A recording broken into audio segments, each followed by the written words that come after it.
그날 금고를 처음 봤을 때 이미 예감했다.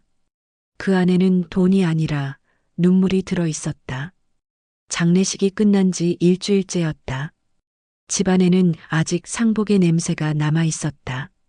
거실 한쪽에 조문객들이 두고 간 화환 몇 개가 시들어가는 중이었고 남편은 무표정한 얼굴로 짐을 정리하는 중이었다. 신우이는 전화기를 붙잡고 누군가와 통화를 하느라 정신이 없어 보였다.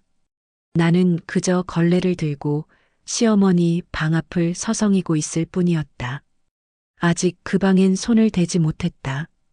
문틈 사이로 스며드는 냄새는 여전히 어머니의 것. 약간 눅눅한 이불 냄새, 오래된 나무장과 한약재의 잔향이 섞여 있었다. 나는 문고리를 잡았다가 놓기를 반복하며 망설였다. 열어야 한다는 건 알고 있었지만 문을 열면 그 안에 어머니가 없다는 사실을 확인해야 한다는 게 두려웠다. 그때 남편이 방 안에서 무언가를 끌어내는 소리가 들렸다. 이게 뭐야, 이거. 나는 방으로 들어갔다. 남편은 벽장 구석에서 철제 금고 하나를 꺼내놓고 있었다. 낡은 이불더미 뒤에 숨겨져 있던 것이었다. 가로세로 30cm쯤 되는 작은 크기. 하지만 남편의 표정을 보니 제법 묵직한 모양이었다. 표면은 녹이 슬어 있었고 손잡이 부분에는 먼지가 두껍게 쌓여 있었다. 금고를 본 순간 방 안의 공기가 달라지는 게 느껴졌다. 무언가 무겁고 차가운 기운이 감돌기 시작했다. 엄마가 이런 거 숨겨뒀어? 신우이가 전화를 끊고 다가왔다. 눈빛이 달라졌다. 금고란 단어만 들어도 사람의 눈빛은 변하는 법이다. 나는 그걸 알고 있었다. 신우이의 발걸음은 빨랐고 거의 뛰다시피 방 안으로 들어왔다. 금고 위에는 노란색 테이프 조각이 붙어 있었다. 글씨는 어머니의 필체. 떨리는 손글씨로 또박또박 적혀 있었다. 세 사람이 함께 열 것. 남편이 금고를 살짝 흔들어 봤다. 안에서 무언가 부딪히는 소리.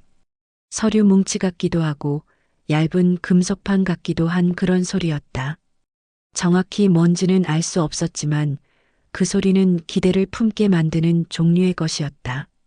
뭐가 들었을까? 신우이가 중얼거렸다. 목소리에는 기대와 불안이 섞여 있었고 손이 금고 쪽으로 뻗어지려 했다. 하지만 남편이 먼저 금고를 들어 올리는 바람에 신우이의 손은 허공에서 멈췄다. 남편은 아무 말도 하지 않았다. 다만 금고를 거실 탁자 위에 올려놓고는 자리를 피했다. 피곤하다는 핑계를 대면서 신우이는 금고 주위를 맴돌며 만지고 싶지만 만질 수 없다는 표정을 짓고 있었다. 나는 혼자 남았다. 정확히는 금고와 단둘이 남은 셈이었다. 나는 금고 앞에 천천히 앉았다. 표면을 손끝으로 쓸어내리니 차가움이 전해졌다.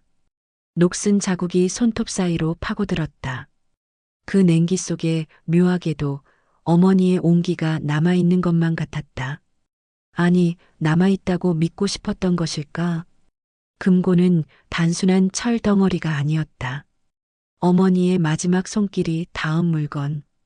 이 금고를 벽장 깊숙이 밀어넣으며 어머니는 무슨 생각을 했을까? 누군가 이걸 찾아내길 바랐을까? 아니면 영영 발견되지 않기를 바랐을까? 세 사람이 함께 열 것. 어머니는 왜 이런 말을 남겼을까? 세 사람이라면 남편과 신우이 그리고 나. 우리 셋을 염두에 둔 것이 분명했다. 하지만 왜 함께 열라고 했을까? 따로따로 나눠주지 않고 왜 이렇게 번거로운 방식을 선택했을까? 나는 금고를 바라보며 한참을 생각에 잠겼다. 문득 병원 침대에서 어머니가 했던 말이 떠올랐다. 산소호흡기를 끼고 가느다란 목소리로 내게 말했던 그날. 창밖으로 비가 내리고 있었다. 병실은 축축했고 어머니의 손은 얼음장처럼 차가웠다. 사람은 돈 앞에서 진심이 드러난다. 당시에는 무슨 말인지 몰랐다. 그냥 병원에 오래 있어서 세상을 비관적으로 보게 된 거라고 생각했다. 어머니가 외로워서 하는 말이려니 했다. 하지만 지금 이 금고 앞에 앉아 있으니 그 말이 심장을 찌르는 것만 같았다. 어머니는 알고 있었던 걸까? 우리가 금고 앞에서 어떤 얼굴을 할지, 누가 먼저 손을 뻗을지, 누가 욕심을 내고 누가 회피할지를. 창밖으로 바람이 불어왔다. 커튼이 살짝 흔들리며 먼지가 햇빛 속에서 춤을 췄다. 방 안은 고요했다. 너무 고요해서 내 숨소리마저 시끄럽게 들렸다. 금고 표면에 비친 내 얼굴은 일그러져 보였다. 복도 저편에서 신우이의 목소리가 들려왔다. 그거 엄마가 숨겨둔 돈 아냐? 통장이라도 있을 거 아냐? 남편이 뭐라고 대꾸하는 것 같았다. 정확히 들리지는 않았지만 그 말투 속에서 기대와 경계가 섞인 감정을 느낄 수 있었다. 두 사람은 금고를 두고 이미 계산을 시작한 모양이었다. 나는 금고 위에 손을 올렸다. 숨겨둔 건 돈이 아닐지도 모른다. 어쩌면 마음일지도. 어머니가 우리에게 남기고 싶었던 건 숫자가 아니라 감정이었을지도 모른다는 생각이 들었다. 아니, 시험이었을까? 우리가 어떤 사람인지 확인하기 위한. 금고는 여전히 차갑고 무거웠다. 나는 자리에서 일어났지만 금고에서 눈을 떼지 못했다. 마치 그 안에서 무언가 나를 부르는 것만 같았다. 어머니의 목소리가 손길이, 숨결이 그 금속병 너머에서 내 이름을 부르고 있는 듯했다. 그날 밤 나는 금고 앞을 다시 서성였다. 어머니가 남긴 비밀이 그 안에서 나를 부르고 있었다. 금고는 이미 열려 있었다. 누가 열었는지 아무도 입을 열지 않는다. 아침 햇살이 거실 탁자를 비추고 있었고 금고 뚜껑은 완전히 젖혀진 채로 놓여 있다. 안에는 서류 봉투 3개와 통장이 가지런히 정돈되어 있었다. 누군가 새벽에 혼자 내려와 열었을 것이다. 나는 계단에서 내려오며 그 장면을 마주했다. 남편은 소파에 앉아 봉투 하나를 손에 쥐고 있다. 신우이는 탁자 앞에 서서 또 다른 봉투를 응시하는 중이다. 남은 봉투 하나는 탁자 가장자리에 놓여 있다. 3개의 봉투, 각각 다른 무게감을 담고 있는 듯 보인다. 나는 천천히 다가갔다. 봉투에는 각각 이름이 적혀 있다. 어머니의 필체로, 첫째 딸, 아들, 그리고 마지막 봉투에는 아무 이름도 적혀 있지 않다. 빈칸, 하얀 여백만이 남아있을 뿐이다. 나는 그 봉투를 바라보며 가슴이 내려앉는 걸 느낀다. 이름이 없다는 건 무엇을 의미하는 걸까? 이거 내 거 맞지? 신우이가 빈 봉투를 가리키며 묻는다. 목소리는 무심하다. 하지만 눈빛은 날카롭게 변해 있다. 나는 대답 대신 고개를 끄덕인다. 남편은 여전히 아무 말이 없다. 나는 봉투를 집어든다. 종이가 바스락거리며 손끝에서 떨린다. 무게는 가볍다.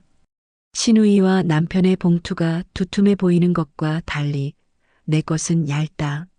나는 봉투를 뜯지 않는다. 잠시 손에 쥔 채 서 있을 뿐이다. 신우이가 먼저 자신의 봉투를 연다. 안에서 통장 한 권이 나온다. 신우이는 통장을 펼쳐들고 잔액을 확인하기 시작한다. 순간 표정이 굳는다. 기대했던 것과 다른 모양이다. 신우이는 통장을 탁자 위에 내려놓으며 혀를 찬다. 고작 이것밖에 없어? 남편이 자신의 봉투를 연다. 역시 통장 한 권. 남편은 조용히 숫자를 확인하는 중이다. 표정은 무덤덤하다. 하지만 눈동자가 미세하게 흔들리고 있다. 뭔가 계산하고 있는 눈빛. 나는 그 시선을 알아볼 수 있다. 나는 내 봉투를 연다. 안에는 통장 한 권과 편지 한 장이 들어있다. 편지는 접힌 채다. 통장은 낡아 보인다. 나는 먼저 편지를 펼친다. 어머니의 손글씨가 떨리는 선으로 적혀 있다. 진심으로 내 곁을 지킨 사람에게 단 한 줄. 그게 전부다. 나는 통장을 펼친다. 잔액은 그리 많지 않다. 시누이나 남편의 것에 비하면 적은 액수다. 하지만 그 숫자보다 편지의 한 줄이 더 무겁게 느껴진다. 시누이가 내 손에 든 편지를 힐끗 본다. 뭐라고 써 있어? 나는 대답하지 않는다. 대신 편지를 조심스럽게 접어 주머니에 넣는다. 시누이는 불만스러운 표정을 짓는다. 하지만 더 이상 묻지 않는다. 그때 남편이 금고 안을 들여다본다. 무언가를 꺼낸다. 작은 메모지. 어머니가 남긴 또 다른 글씨다. 남편은 그걸 소리내어 읽기 시작한다. 진짜 유산은 숫자가 아니다. 방 안이 조용해진다. 시누이가 먼저 반응한다. 무슨 소리야, 그게. 숫자가 아니면 뭐가 유산이라는 거야? 남편은 메모지를 탁자 위에 내려놓는다. 표정은 복잡해 보인다. 뭔가 말하고 싶지만 참고 있는 듯한 얼굴이다. 엄마 말씀이 그렇다는 거지. 뭐? 시누이는 납득하지 못한다는 표정으로 고개를 젓는다. 말이 안 돼. 돈도 아니고 뭘 남긴다는 거야. 그럼 이 통장은 뭐야? 나는 그 말을 들으며 어머니의 말이 떠오른다. 사람은 돈 앞에서 진심이 드러난다. 병원 침대에서 어머니가 했던 그 말. 지금 이 순간 그 말의 의미를 정확히 알 것 같다. 어머니는 우리를 시험하고 있는 것이다. 금고를 열고 통장을 나눠주며 우리가 어떤 반응을 보일지 지켜보고 있다. 죽음 너머에서도 어머니는 우리를 보고 계신다. 시누이가 다시 입을 연다. 그 편지는 엄마가 착각하신 거야. 며느리한테 뭘 그렇게 남기겠어. 가족도 아닌데. 그 말에 나는 고개를 든다. 시누이의 얼굴을 똑바로 바라본다. 시누이는 내 시선을 피하지 않는다. 오히려 더 강하게 쳐다본다. 남편이 끼어든다. 그만해. 엄마가 그렇게 하신 거면 그런 거지. 하지만 그 목소리엔 힘이 없다. 중재하는 것 같으면서도 속내는 시누이와 크게 다르지 않다는 걸 나는 알 수 있다. 남편의 손은 여전히 자신의 통장을 쥐고 있다. 그 손에 힘이 들어가 있다. 나는 아무 말도 하지 않는다. 말해봤자 소용없다는 걸 안다. 통장을 손에 쥔 순간부터 우리는 이미 달라져 있다. 어머니가 남긴 건 돈이 아니라 시험이다. 그리고 우리는 모두 그 시험에서 떨어지고 있는 중이다. 시누이는 자신의 통장을 다시 펼쳐본다. 병원비 환급이라고 적혀 있네. 뭐야, 이거. 엄마가 아껴둔 돈도 아니고. 말투에는 실망이 묻어난다. 유산이라고 기대했던 것이 고작 병원비 환급금이라는 사실. 그것이 받아들여지지 않는 모양이다. 시누이는 통장을 탁자 위에 던지듯 내려놓는다. 남편도 자신의 통장을 확인하며 입술을 깨문다. 내 것도 비슷하네. 생각보다 적어. 두 사람은 서로를 쳐다본다. 뭔가 말하고 싶지만 입 밖으로 꺼내지 못하는 것들이 공중에 떠돈다. 실망, 불만, 기대했던 것과 다른 현실에 대한 배신감. 그 모든 감정이 방 안을 채우고 있다. 금고 안에서 무언가 반짝이는 게 보인다. 나는 손을 뻗어 그것을 집어든다. 작은 열쇠 하나. 손가락 한마디 정도 크기의 노쇠 열쇠다. 무엇을 여는 열쇠인지는 알 수 없다. 하지만 어머니가 일부러 남긴 것이 분명하다. 그게 뭐야? 시누이가 묻는다. 열쇠. 뭘 여는 건데? 모르겠어. 시누이는 열쇠를 빼앗으려는 듯 손을 뻗는다. 그러다 멈춘다. 남편도 열쇠를 보며 눈빛이 달라진다. 혹시 또 다른 금고가 있는 건 아닐까? 혹시 이게 진짜 유산을 여는 열쇠는 아닐까? 그런 기대가 두 사람의 얼굴에 떠오른다. 나는 열쇠를 손에 쥔 채 자리에서 일어난다. 더 이상 이 자리에 있고 싶지 않다. 신우이는 자신의 통장을 들고 방으로 들어간다. 뒤돌아서는 발걸음이 무겁다. 남편은 담배를 피우러 밖으로 나간다. 문을 닫는 소리가 유난히 크게 들린다. 나는 혼자 금고 앞에 앉는다. 햇빛이 탁자 위를 비추고 있다. 통장 세 권이 각각 다른 그림자를 만들고 있다. 긴 그림자, 짧은 그림자, 기울어진 그림자.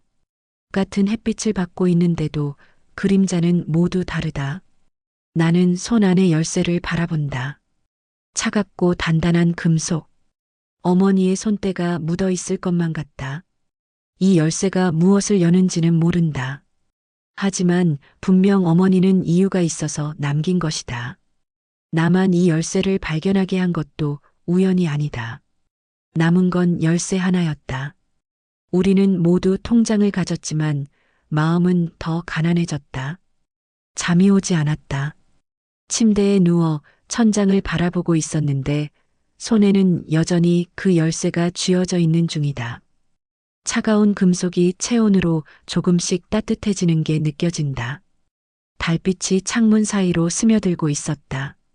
열쇠 표면에 빛이 반사되며 작은 무늬를 만드는 모습이 보인다. 눈앞에 가져다 대고 자세히 들여다보니 손잡이 부분에 작은 각인이 새겨져 있었다. 103. 숫자 3개. 무엇을 의미하는 걸까? 방 번호일 수도 있고 서랍 번호일 수도 있는 숫자였다. 열쇠를 손바닥에 올려놓고 한참을 들여다보며 생각에 잠긴다. 어머니의 목소리가 떠올랐다. 진심은 언젠가 열린다. 병원에서 어머니가 내 손을 잡고 했던 말. 당시에는 위로의 말인 줄만 알았지만 지금 생각해보니 그게 아니었던 것 같다. 어머니는 무언가를 암시하고 계셨던 것이다. 자리에서 일어나 더 이상 기다릴 수 없다는 생각에 계단으로 향했다.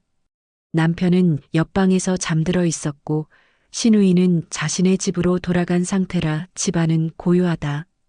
계단을 내려가며 발소리가 나지 않도록 조심스럽게 한 걸음씩 내딛었다. 거실을 지나 어머니 방 앞에 서니 문고리를 잡은 손이 떨리는 게 느껴진다. 문을 열자 방 안으로 달빛이 들어와 있는 중이었다. 어머니의 침대, 옷장, 화장대가 그대로 남아있는 모습. 아직 아무도 손대지 않은 공간이었다. 어머니의 냄새가 희미하게 남아있는 게 느껴진다. 한약재와 비누 냄새가 섞인 그 특유의 향. 방 안으로 들어가 문을 조용히 닫고 벽장 쪽으로 걸어갔다.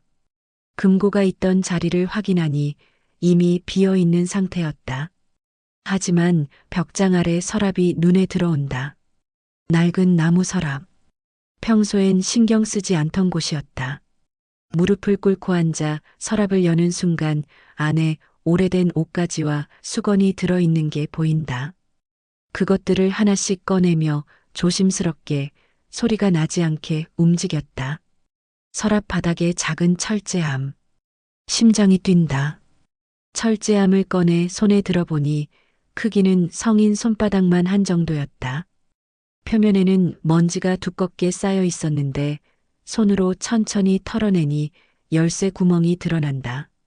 손에 쥔 열쇠를 천천히 구멍에 넣어보니 딱 들어맞았다. 숨을 깊게 들이쉬며 열쇠를 돌린다. 찰칵. 잠금 장치가 풀리는 소리. 뚜껑을 열자 안에는 오래된 통장 한 권, 손편지 한 장, 낡은 반지 하나가 들어있는 모습이 보인다. 먼저 편지를 집어들었다. 종이가 누렇게 바른 상태. 어머니의 필체로 떨리는 손글씨가 빼곡하게 적혀 있다. 편지를 펼치니 첫 문장이 눈에 들어왔다. 이건 내 마지막 고백이다. 숨이 멎는 것 같은 느낌. 다음 문장을 읽어내려 간다. 내가 이 편지를 읽고 있다면 넌 이미 열쇠를 찾았을 것이다. 나는 알고 있었다. 내가 끝까지 나를 지켜줄 거라는 걸. 다른 사람들은 통장만 보겠지만 너는 내 마음을 볼 거라는 걸. 손이 떨리기 시작했다. 편지를 계속 읽어내려간다. 이 통장에 있는 돈은 사실 내 돈이다. 내가 병원비로 내준 그 돈. 나는 그걸 모아뒀다. 아들은 모른다. 딸도 모른다. 하지만 나는 안다. 내가 얼마나 힘들게 그 돈을 마련했는지. 눈앞이 흐려졌다. 하지만 울지 않고 그저 편지를 붙잡고 서 있을 뿐. 내가 아팠을 때 넌 매일 병원에 왔다. 다른 사람들은 일주일에 한 번, 아니 한 달에 한 번 왔다. 하지만 너는 매일 왔다. 가슴이 뜨거워진다. 빈손으로 온 적이 없었다. 과일을 사오고 죽을 끓여오고 내 손을 잡아줬다. 내가 나를 돌보는 동안 나는 내 얼굴을 봤다. 그 얼굴엔 진심이 있었다. 목이 메었다. 내가 너를 처음 만났을 때 넌 수줍어하고 어색해했지만 시간이 지나면서 본 모습을 보여줬다.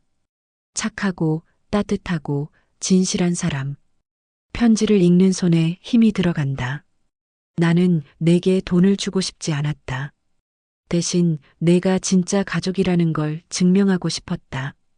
통장은 숫자일 뿐이지만 내 진심은 숫자가 아니었다. 마지막 문장. 사람은 돈 앞에서 진심이 드러난다. 그리고 너는 그 시험을 통과했다. 고맙다, 내 딸. 편지가 손에서 떨어질 뻔했지만 간신히 붙잡으며 숨을 깊게 들이쉰다. 방 안의 공기가 무거워진 느낌. 달빛이 편지 위로 떨어진다. 내 딸. 어머니는 나를 딸이라고 불렀다. 며느리가 아니라 딸이라고. 그제야 깨달았다. 어머니가 남긴 건 돈이 아니었다는 것을. 숫자도 아니고 통장도 아니었다. 어머니가 남긴 건 나. 내가 진짜 가족이라는 증명이자 내가 어머니의 딸이라는 확인. 그게 진짜 유산이었다. 편지를 가슴에 안으며 눈물이 나오지 않는 대신 가슴이 뜨거워지는 걸 느낀다. 목이 메이고 숨이 가빠지지만 울음은 나오지 않았다. 어머니의 목소리가 귓가에 울려 퍼지는 듯했다. 사람은 돈 앞에서 진심이 드러난다. 정말 그 말이 맞았다는 생각. 남편과 시누이는 통장을 보았고 나는 마음을 본 것이 우리의 차이였다. 통장을 집어들며 표지가 낡아서 너덜너덜한 것을 확인한다. 펼쳐보니 첫 페이지에 어머니의 손글씨로 메모가 적혀 있었다. 2019년 3월 수술비 300만 원. 며느리가 대신 냈다. 2020년 1월 입원비 150만 원. 며느리가 몰래 내고 갔다. 2021년 6월 약값 50만 원. 며느리 이름으로 입금. 숫자들이 쭉 나열되어 있는 모습. 내가 잊고 있던 날들을 어머니는 하나도 잊지 않고 기록해 두셨다. 통장을 천천히 넘기며 중간 페이지에도 메모가 계속되는 것을 본다. 2022년 3월 간병비 100만 원. 며느리가 회사 월급에서 냈다. 2022년 9월 영양제값 80만 원.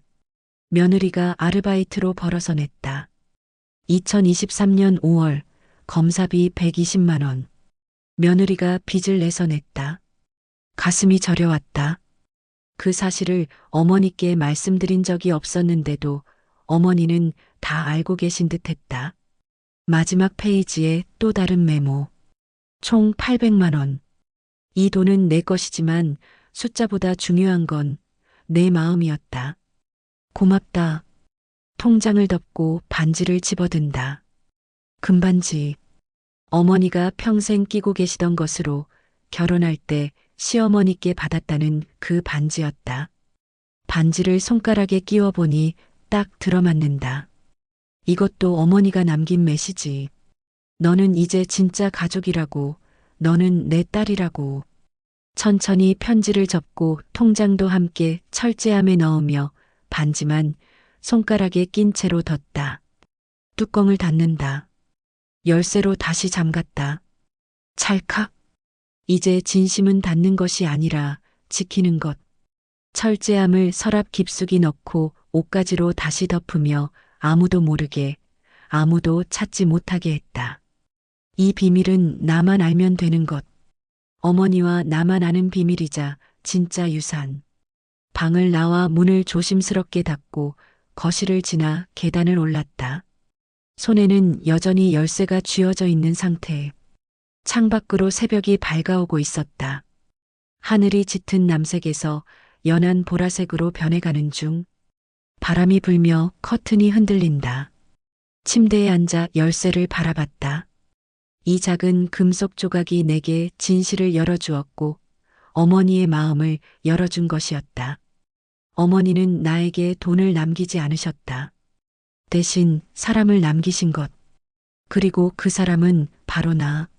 서랍을 열고 열쇠를 조심스럽게 넣으며 서랍을 닫는 순간 깊은 한숨을 내쉬었다. 그날 새벽 그 열쇠를 다시 금고 속에 넣는 나. 이제 어머니의 유산은 내 마음 속에 있었다. 그날 새벽 이후 집안의 공기가 달라져 있었다. 아침 햇살이 거실로 들어오고 있었는데 나는 어머니 방 앞에서 정리할 것들을 꺼내고 있는 중이다. 남편이 복도 끝에 서 있는 모습. 어제 담배를 피우러 나간 뒤 그는 아무 말도 하지 않았었다. 하지만 오늘 아침 그가 조용히 금고가 놓여 있던 자리를 바라보고 있는 게 느껴진다. 나는 여전히 열쇠를 주머니에 품고 있었다. 남편은 그 존재를 모르는 채였다. 천천히 방 안으로 들어가는 남편의 뒷모습을 바라보니 어깨가 평소보다 축 처져 있는 것 같았다. 나는 손을 멈추고 그를 지켜본다. 남편이 어머니의 낡은 의자에 앉는 순간 오래된 나무가 삐걱거리는 소리를 냈다. 한참을 그렇게 앉아있던 남편이 입을 연다. 엄마는 참 이상한 사람이었지. 왜 그렇게까지 했을까? 나는 대답하지 않고 서 있을 뿐이었다. 남편은 자신의 통장을 손에 쥐고 있는 중이다. 어제 금고에서 꺼낸 그 통장을 펼쳐보지도 않고 그저 표지만 쓰다듬고 있었다. 병원비 환급이라고 적혀 있더라. 엄마가 아프실 때 쓴 돈. 남편의 목소리가 낮아진다. 퇴직금도 조금 남아 있었고 생활비 아껴서 모은 돈도 있었어. 근데 이게 전부라니. 그의 손이 떨리는 게 보였다. 나는 여전히 아무 말도 하지 않으며 남편의 얼굴을 바라본다. 무언가 깨닫고 있는 것 같은 표정이었다. 엄마는 이걸 남기면서 뭘 생각하셨을까? 남편이 천장을 올려다보며 깊은 한숨을 내쉰다. 그냥 돈을 나눠주려고 했던 게 아닐 거야. 뭔가 우리한테 말하고 싶었던 게 있었을 거야. 숨을 깊게 들이쉬는 소리가 들렸다. 남편은 통장을 무릎 위에 올려놓고 한참을 내려다보고 있는 중이다. 그 모습을 보니 어머니가 이 순간을 예상하셨던 것 같다는 생각이 들었다. 어머니는 알고 계셨던 것 같다. 우리가 통장을 보고 무엇을 느낄지를, 숫자를 보고 무엇을 깨달을지를, 그리고 그 이후에 무엇을 하게 될지를. 나는 잠시 망설이다가 주머니에서 열쇠를 꺼냈다. 탁자 위에 조심스럽게 올려놓으니 작은 금속 소리가 고요한 방 안에 울려 퍼진다. 남편이 그걸 보며 잠시 침묵했다. 그게 뭐야? 나는 짧게 대답했다. 어머니의 마음. 남편은 아무 말 없이 열쇠를 집어 들어보며 금속의 냉기가 손끝에 닿는 순간 표정이 미세하게 흔들렸다. 손가락으로 열쇠를 돌려보며 그 무게를 느끼는 듯한 모습. 이걸로 뭘 열었어? 나는 고개를 끄덕이며 대답한다. 어머니가 남기신 것. 진짜 유산. 남편의 눈빛이 흔들린다. 뭐가 있었는데? 나는 편지를 보여주지 않기로 했다. 그건 나와 어머니만의 것. 하지만 있었다는 사실은 전할 수 있었다. 어머니는 다 알고 계셨어. 남편이 열쇠를 내려다보며 조용히 묻는다. 뭘 다 알고 계셨다는 거야? 나는 천천히 입을 열었다. 우리가 누굴 더 생각하는지, 뭘 먼저 보는지, 마음이 어디를 향하는지. 남편의 손에서 열쇠가 떨어질 뻔했지만 간신히 붙잡으며 그의 얼굴에 죄책감과 후회, 미안함이 섞여 나타나는 게 보인다. 나 엄마한테 잘못했어. 목소리가 갈라진다. 통장만 봤어. 숫자만 계산했어. 엄마 마음은 생각도 안 했어. 나는 그 옆에 천천히 앉으며 남편의 손을 바라봤다. 나도 처음엔 몰랐어. 어머니가 왜 이렇게 하셨는지. 남편이 나를 본다. 그의 눈에는 궁금증과 불안이 섞여 있었다. 근데 이제 알아. 어머니는 우리를 시험하신 게 아니야. 그냥 우리가 깨닫길 바라셨던 거야. 남편의 눈가가 붉어지는 게 보인다. 돈보다 중요한 게 뭔지, 진짜 유산이 뭔지. 나는 열쇠를 다시 집어들며 말을 이었다. 어머니가 남기신 건 마음이었어. 사람을 남기신 거야. 남편이 고개를 숙이고 한참을 그렇게 있다가 조용히 말했다. 이제라도 알게 돼서 다행이야. 그 말을 듣는 순간 가슴이 따뜻해지는 걸 느낀다. 나는 금고를 바라보며 생각했다. 유산이란 남은 사람의 마음을 시험하는 것일지도 모른다. 아니, 시험이 아니라 기회일 것이다. 우리가 서로를 다시 보게 만드는 기회. 우리가 서로의 마음을 다시 느끼게 만드는 기회. 남편이 손을 내밀었다. 말없이 내 손을 잡으며 그의 손은 따뜻했고 약간 떨리고 있는 게 느껴진다. 창밖으로 햇살이 들어와 금고 위를 비추는 중이다.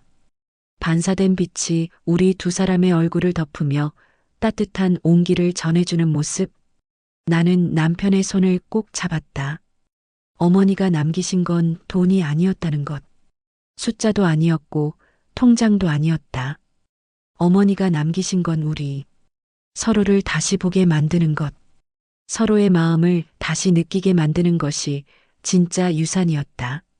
남편의 눈에서 눈물 한 방울이 떨어지는 모습이 보인다.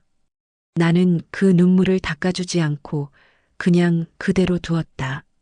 어떤 눈물은 닦아주는 것보다 흐르게 두는 게 나을 때가 있다. 금고 위에 놓인 열쇠가 햇빛을 받아 반짝이는 모습. 작지만 단단한 금속 조각. 그 작은 것이 우리 사이의 문을 열어준 것이었다. 남편이 다시 입을 열며 말한다. 미안해. 당신한테도 미안하고 엄마한테도 미안해. 나는 고개를 저었다. 이제 알았으면 됐어. 늦지 않았어. 남편이 내 손을 더 세게 잡는다. 앞으로는 달라질게. 당신 마음도 보고 당신이 해준 것들도 기억할게. 그 말이 진심인지 아닌지는 시간이 지나봐야 알 수 있을 것이다. 하지만 지금 이 순간만큼은 그의 말이 진심이라고 믿고 싶었다. 우리는 한참을 그렇게 앉아 있는 중이다. 말없이 손만 잡은 채로. 햇살이 점점 더 깊이 방 안으로 들어오는 모습이 보인다. 어머니의 의자, 어머니의 방, 어머니의 체온이 남아있던 공간. 그 안에서 우리는 조용히 어머니를 떠올렸다. 어머니가 우리에게 남기고 싶었던 것. 어머니가 우리에게 전하고 싶었던 것이 무엇인지 이제야 조금 알 것 같았다. 금고를 덮으며 나는 마지막으로 생각한다. 진짜 유산은 열쇠가 아니라 그 열쇠로 열린 마음이었다는 것을. 남편이 내 어깨에 머리를 기대며 작은 목소리로 말한다. 엄마가 보고 싶어. 나는 고개를 끄덕이며 대답했다. 나도. 우리는 그렇게 한참을 앉아 있는 중이다. 어머니의 냄새가 희미하게 남아있는 방에서 어머니가 남기신 마음을 느끼며 시간이 얼마나 흘렀을까. 햇살이 방 한가운데까지 들어와 우리를 감싸고 있는 게 느껴진다. 따뜻했다. 어머니가 살아계실 때도 이렇게 따뜻했을까? 어머니의 손이 이렇게 따뜻했을까? 나는 눈을 감았다. 어머니의 목소리가 들리는 듯하다. 잘했다, 내 딸. 눈을 뜨니 남편이 나를 보고 있었다. 괜찮아? 나는 미소 지으며 고개를 끄덕였다. 응. 괜찮아. 남편도 따라 미소 짓는다. 우리는 천천히 일어나 방을 나왔다. 문을 닫으며 나는 마지막으로 방 안을 바라본다. 어머니의 흔적들, 어머니의 사랑들, 어머니의 마음들이 이 방 안에 남아있는 모습. 그날 우리 사이의 문이 열리는 순간이었다. 그리고 그 문은 다시는 닫히지 않을 것이다. 문을 닫고 나오는 순간 햇살이 얼굴을 감쌌고 따뜻한 느낌이 어머니의 손 같았습니다. 나는 복도에 서서 한참을 그렇게 서 있었고 남편은 조용히 내 옆에 서서 아무 말도 하지 않았지만 그의 손이 내 손을 잡고 있는 게 느껴졌습니다. 천천히 전해지는 온기. 창밖으로 바람이 불어오며 커튼이 흔들리는 모습을 보니 어머니가 좋아하시던 바람과 아침 햇살이 떠올랐습니다. 나는 눈을 감으며 어머니의 말씀을 떠올렸습니다. 사람은 돈 앞에서 진심이 드러난다. 그 말의 의미를 이제야 알 것 같았고 어머니는 우리를 시험하신 게 아니라 우리가 스스로를 시험하게 만드신 것이라는 걸 깨달았습니다. 열쇠, 통장, 반지, 금고.